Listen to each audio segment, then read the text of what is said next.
पाकिस्तान से लोग उनसे बात करना शुरू कर रहे हैं। पाकिस्तान की इंटेलिजेंस एजेंसी के लोग उन लड़कों से बात करना शुरू कर रहे हैं। राहुल गांधी के इस बयान पर विवादों का सिलसिला थमता नहीं दिख रहा है। इंदौर की रैली में जब कांग्रेस के युवराज ने आईएसआई के मुजफ्फरनगर हिंसा पीड़ितों के संपर्क में होने की बात कही तो देश भर में सियासी हंगामा मचा। मुख्य विपक्षी दल बीजेपी चुनाव आयोग पहुंच गई, लेकिन इस बार कांग्रेस उपाध्यक्ष अपनों के सवालों का सामना कर रही हैं। कांग्रेस लीडर जयराम रमेश ने राहुल गांधी को इस पूरे मामले में सफाई देने की नसीहत दे दी। हालांकि वो अपने नेता का बचाव भी कर रहे हैं। कौम पर कोई उन्होंने सवाल नहीं उठाया है, कौम पर कोई शक नहीं किया है, उनकी नीयत पर कोई सवाल नहीं होनी चाहिए।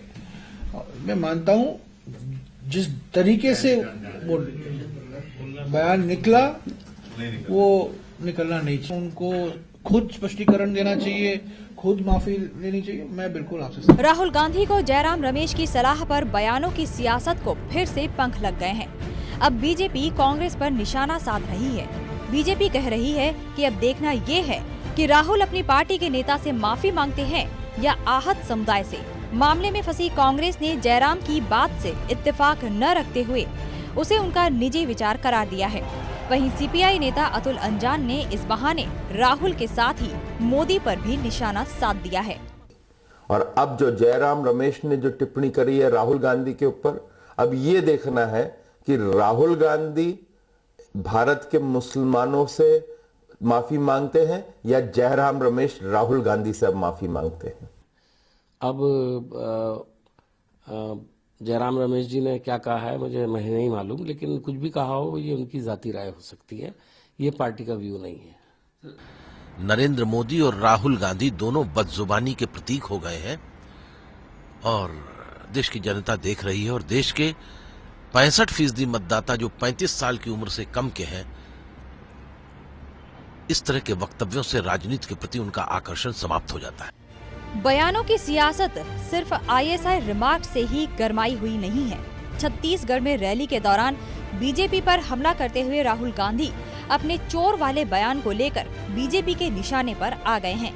बीजेपी इसके खिलाफ चुनाव आयोग का दरवाजा खटखटा रही है, लेकिन बयानों के इस बवाल में बीजेपी भी पीछे नहीं है।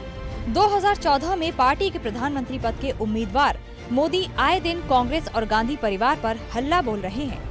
नरेंद्र मोदी के खूनी पंजे वाले बयान पर चुनाव आयोग में शिकायत भी दर्ज हो चुकी है। क्या ऐसा खूनी पंजा फिर से चाहिए आपको? ऐसे समाज जीवन को तहस नहस करने वाले हाथ में छत्तीसगढ़ देना चाहते हो? जो यहाँ खड़े होके बीजेपी को यहाँ से निकालें, इन चोरों को यहाँ से निकालें।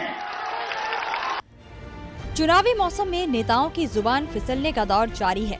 अब देखना ये है कि शहजादों और दावेदारों की चुनावी जंग में साफ सुथरे बोल की नसीहत कोई असर दिखाती है या नकार खाने में तूती की आवाज बनकर ही खत्म हो जाती है।